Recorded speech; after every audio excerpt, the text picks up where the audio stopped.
Hey guys, so I just wanted to come on and show you an exercise that I'm doing with this deck that I'm getting to know. Um, it's been really nice working with this deck because there's no uh it's not a pip deck, first of all, but there's also no symbols, traditional symbols for the suits like cups and swords and coins and sticks that you would see for the suits of the tarot deck. So it's been nice just looking at the actual imagery and feeling it out without knowing exactly what it's supposed to be. And there's a lot of cards that are very not abstract, like they're easily like when you see what they are, you're like, oh yeah, that's definitely the Eight of Cups.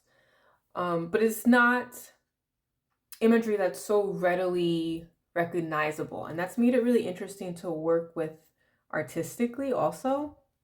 So I saved a couple to just do as an example so that you guys can kind of see here. And I don't know what this card is yet. Um, but the first thing that I'm noticing is how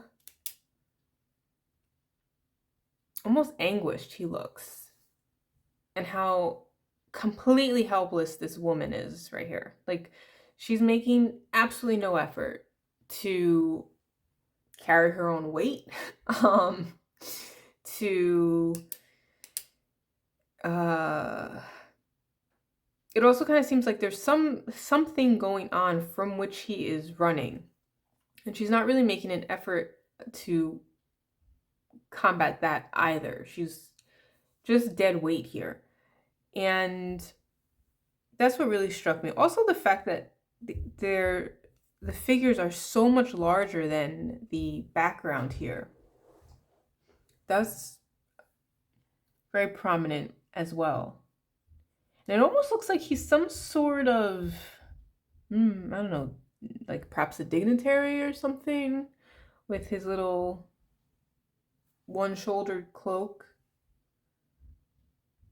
So what I would take away from this card is the massive amount of effort with which he's carrying this whole extra body and how tired he is from doing so. And so I would make note of that mentally. And now I'm going to look and see what the card actually is and see how my interpretation of the artwork coincides or conflicts with the traditional interpretation as well as what the little white book, or actually in this case it's kind of like a little black book, has to say. And it's the Ten of Wands. I also find that as I'm doing this, I will notice that I might talk my way into knowing exactly what the card is. Like when I started looking at how heavy and burdensome this female figure appears, I got the feeling of the Ten of Wands, but I let the imagery bring me there. I didn't let the title bring me there. So it really sort of connects you with the artwork, which is why it's such a good way to get to know a deck. So what I would then do, here you go. I have a notebook. Each page is a different tarot card. So I go to my Ten of Wands here, and I make note that this is the Ferenc tarot, and that this was blind. Actually, I've already noted that a lot of the cards are blind, so for this particular deck, I'm only writing down when it's not blindly assessed, i.e., I already know that the card is what it is. And then I would just note down, whoops, sorry for the shakiness. I would just note down exactly what I thought.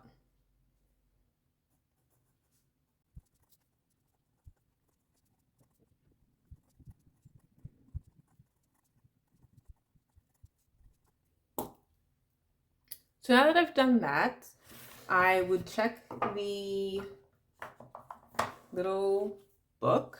Let's see. This is it's a low scarabeo deck, so there's not much, but I haven't really found that I've been missing anything, to be honest. It's a really good little guidebook. I don't have any complaints. So I'm gonna go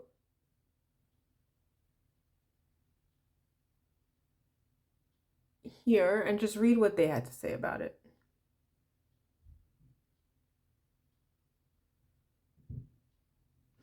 So she doesn't seem super unconscious to me because she's still holding her arm up in the air. I feel like she's maybe just being a little dramatic, which kind of also brings to mind, like, do you really need to be carrying her or not? Like, are you just caught up in the moment?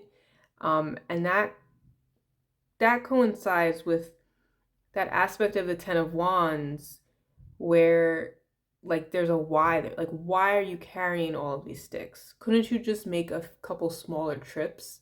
You know what I mean? And it always is a good indication of the burden which we put on ourselves and the necessity of that burden.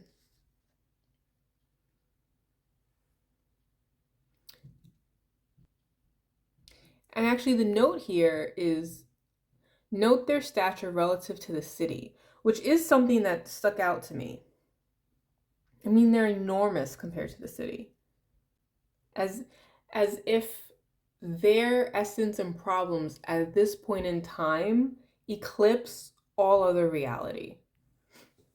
And that's actually what I would write down. So now I'm going back here and I am making note that this is from the little white book. And that's it. That's the Ten of Wands. Now, I don't want to see the next card title. Put the Ten of Wands to the side. And I have what appears to be a female figure ready to embark on some sort of journey.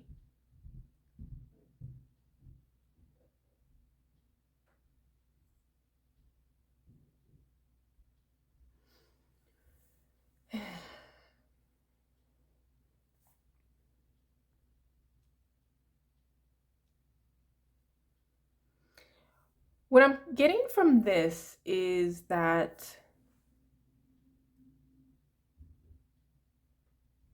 so it looks like a train station.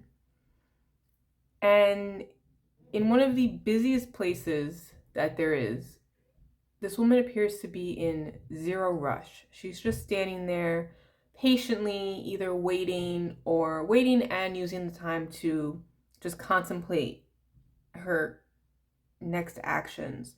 And she's looking at the train, so it's giving me the impression that she is not coming but going. And I also like just artistically here, I love like the sort of smog and the folkiness, the fogginess in the background. And it almost looks like there's others in this atmosphere that are in a rush, and yet she's just not. She also packed very lightly.